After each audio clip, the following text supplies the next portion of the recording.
Salut à tous et bienvenue. Aujourd'hui, on va s'intéresser à un sujet super important. Comment communiquer en français. Que ce soit pour envoyer une carte postale de Paris, appeler un ami à Marseille ou même envoyer un email à un collègue à Lyon, on va décortiquer tout ça ensemble de manière très simple. Allez, on commence. Alors, la grande question, comment est-ce qu'on communique en français? Surtout pas de panique, on va regarder ça ensemble à travers 3 grands moyens, le charme du papier, l'efficacité du téléphone et bien sûr la puissance d'Internet. L'objectif, c'est que tout devienne clair et qu'on puisse se lancer sans hésiter. C'est parti? Allez, on commence avec un grand classique, un indémodable, la poste. Eh oui, même à l'heure des smartphones, envoyer une vraie lettre, ça a toujours un petit quelque chose, un charme particulier. Et puis c'est une compétence qui peut toujours servir, c'est certain. Pour envoyer un petit nom, un petit bonjour rapide, il n'y a rien de tel que la carte postale. C'est vraiment le souvenir parfait à envoyer quand on est en vacances, que ce soit au pied de la Tour Eiffel ou depuis une plage ensoleillée de la Côte d'Azur. Maintenant, si on a un peu plus de choses à dire, ou si le message est plus formel, plus officiel, eh bien là, on passe à la lettre. D'ailleurs, il y a un mot important à connaître, c'est courrier. C'est un synonyme qu'on entend tout le temps. Une lettre, un courrier, c'est la même chose. Et si on veut envoyer un objet, un cadeau par exemple, dans ce cas, on utilise un paquet. Il faut savoir qu'on entend aussi très souvent le mot colis. Paquet, colis, c'est vraiment la même idée. Ok, maintenant, le plus important pour que le courrier arrive bien à destination, c'est l'enveloppe. Sur l'image, on voit bien les différentes parties. L'expéditeur, c'est la personne qui envoie, son nom est ici. Le destinataire, c'est la personne qui va recevoir la lettre, son nom va là. L'adresse, bien sûr, doit être la plus précise possible. Et puis, il y a ce petit carré magique, le timbre, c'est ce qui permet de payer le transport de la lettre.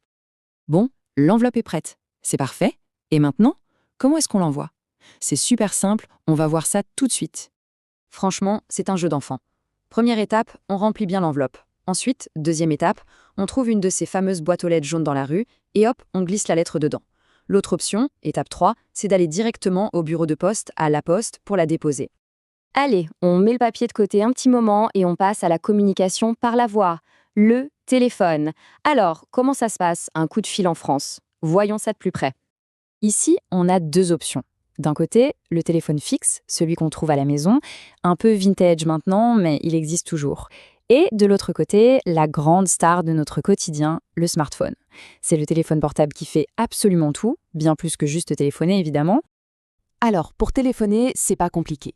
D'abord, on compose le numéro. Ensuite, on attend que ça sonne. Dring dring. Et si jamais personne ne répond, eh bien, ce n'est pas grave, on peut toujours laisser un message sur le répondeur. Ah, cette fameuse phrase, on l'entend et on la dit tout le temps. Ça sonne, mais ça ne répond pas. C'est ce moment un peu frustrant quand on entend la sonnerie, encore et encore, mais que personne ne décroche. C'est une phrase toute simple, mais vraiment très utile à connaître. Voilà une autre situation très fréquente, surtout avec les téléphones portables, quand la connexion est mauvaise. Si on entend mal, si la conversation coupe, cette phrase est parfaite, je te rappellerai plus tard, ça passe mal ici. Ça veut dire poliment, là c'est impossible de se parler, je rappelle plus tard. Une phrase à garder en tête, c'est sûr. Et on termine notre tour d'horizon avec le poids lourd, le géant de la communication d'aujourd'hui. J'ai nommé Internet.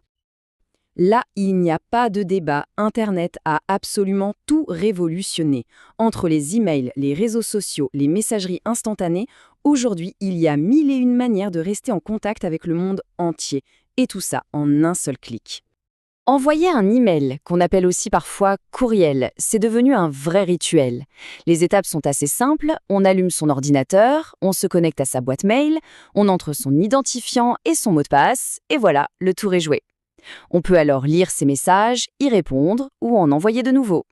Ici, l'image est super claire pour comprendre 2 mots vraiment essentiels, l'identifiant et le mot de passe. On peut voir l'identifiant un peu comme le nom d'utilisateur sur Internet. Et le mot de passe, c'est la clé secrète qui protège l'accès à ces messages. Sans ces 2-là, impossible de se connecter. Mais attention, Internet, ce n'est pas seulement les emails, loin de là. C'est aussi et surtout le monde de l'instantanéité et des réseaux sociaux. Grâce aux réseaux sociaux comme Facebook ou des applications comme WhatsApp ou Skype, les distances n'existent quasiment plus. On peut partager des photos, des vidéos, télécharger des applications et surtout parler avec des gens à l'autre bout du monde, souvent gratuitement. C'est un outil vraiment magique pour rester proche des gens qu'on aime. Et voilà, de la lettre manuscrite à l'appel vidéo, on a fait un bon tour des principales façons de communiquer en français. La question maintenant, c'est quelle méthode donne le plus envie d'être essayée en premier? Une carte postale? Un SMS? Un email? Au fond, le plus important, c'est de se lancer. C'est le moment de passer à l'action.